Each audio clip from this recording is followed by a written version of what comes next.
Well, welcome back to Channel Ron. Today we're going to be working on the Kenmore 700. If you remember last time we worked on this, we replaced the thermal fuse on this. This time it's going to be a little bit different. We're going to need to remove the face of the machine, the top of the machine, and the drum itself. I will not be able to show you how to remove the old belt because I'm embarrassed to say I lost it. I took it out to get the numbers off it and I misplaced it. Not a lot to it. I just pulled the front off, pulled the belt out, and that's it. So remember, before you work on anything like this, to pull the power plug and shut the breaker off. Okay, safety first. Let's go ahead and get started.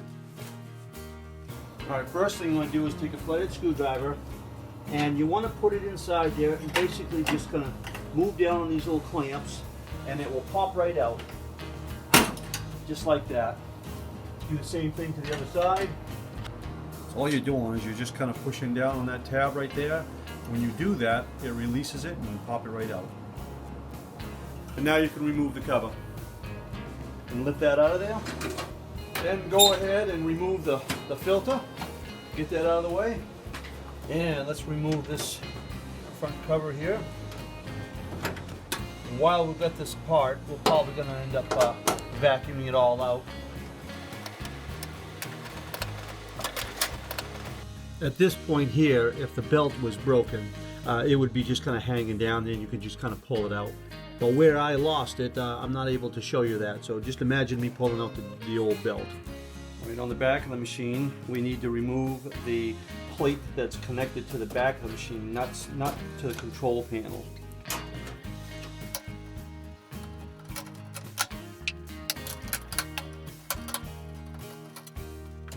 And once you've done that, just lift up on that and slide forward a little bit, and that will release it on the front of the machine, and then pull it back. So you can see right here these little tabs. That's why you want to slide this whole thing forward, lift it up, and then slide back. Once you've done that, it's going to pick up. I'm going to lean that up against the back of the wall, kind of get that out of the way. Then you're going to have a little connector right here. You're going to need to disconnect that. You might have to get a small screwdriver to get that started. Pull that out. That's for the door switch. And right underneath the door here, there's a wire that you're going to need to unplug. Just take your needle nose pliers, grab a hold of it, wiggle it, and pull it right out of there. Okay, the door springs, you're going to need to remove those. Just going to pull those down, release those. Same thing on this side. You need to remove the two bottom screws, one on each side. Next, the two top screws. Now that should come right out of there. Just going to lift up on that a little bit. It's going to be a little bit of weight on it because of the drum.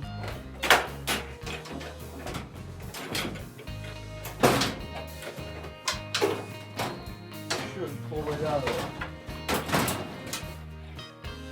There we go. And that drum should slide right out.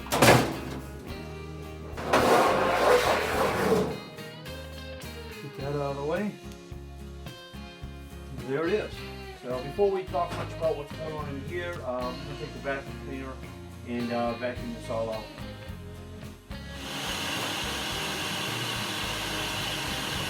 Okay, well, I hope you're enjoying the show. So while the cleaning is going on, I thought this might be a good time for me to go over and show you where I got the belt. And I've used this site quite a bit, so it's the www.repairclinic.com. And same thing I've done in the past, just type in the model number, and the model number of this dryer is 110.687222700.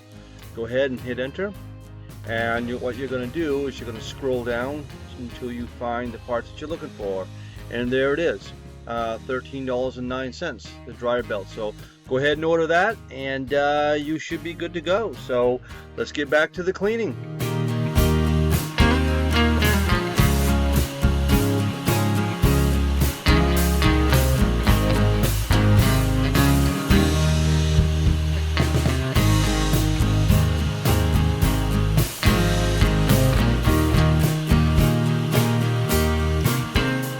So if your dryer's not working, it has to do with this little switch down here. If you listen, that's the switch. So if the belt breaks, it shuts that switch off, which kills the dryer so it doesn't overheat. Now this is a little hard to explain, but what's going to happen is you're not going to have the luxury of just installing this belt like this. You're going to have to install it on the drum first. So, but once it's on the drum and you set it down in, this is going to be hanging down, and you're going to take that, you're going to go like this, and you're going to come up around this pulley here, and it's going to look just like that. Alright, let's go ahead and take the belt and put it on the drum. Just like this. You want the groove side down. Alright, let's go ahead and place it in.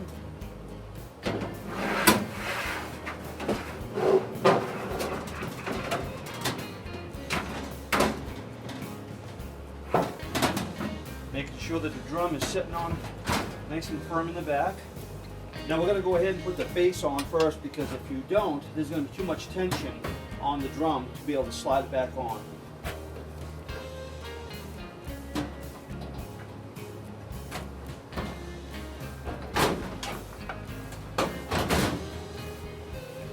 Okay, let's go ahead and put the screws back in. And while we're right here, we might as well plug in the door switch. Go ahead and put those bottom ones back in. Alright, and you remember what I said last time that you're going to have to do this kind of blind, so you're going to need to reach in on this side and then in here, and you can see in there ever so slightly a little bit of what's going on, and you need to go ahead and wrap that on that pulley and onto the motor itself. Now let's see if we can get a shot of this, what I'm trying to do. So what I'm trying to do is come down here and we'll pull up on this pulley. And we'll go just like that. I think I got it. Go ahead and turn the tub and see if it...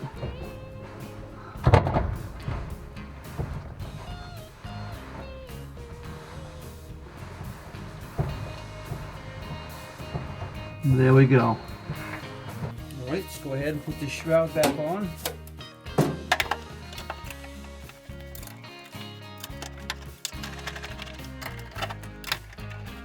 Alright, don't forget the door springs. Down. Hooks right on the little tab right there for the door. Come back down like that. Next, what you want to do is you want to plug this back in. It's right there. Set those in like that. This. You'll need to take your screwdriver. You're going to have to guide those in, just like this.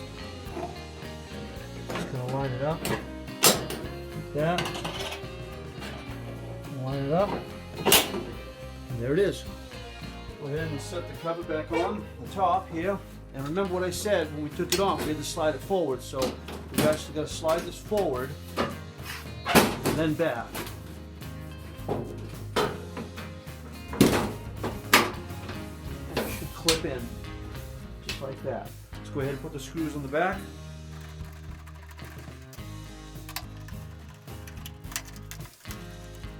And don't forget the lip filter. Put it in now. There we go. That's how you do a belt replacement on a Kenmore 700 dryer. So I hope this helps, and thanks an awful lot for watching.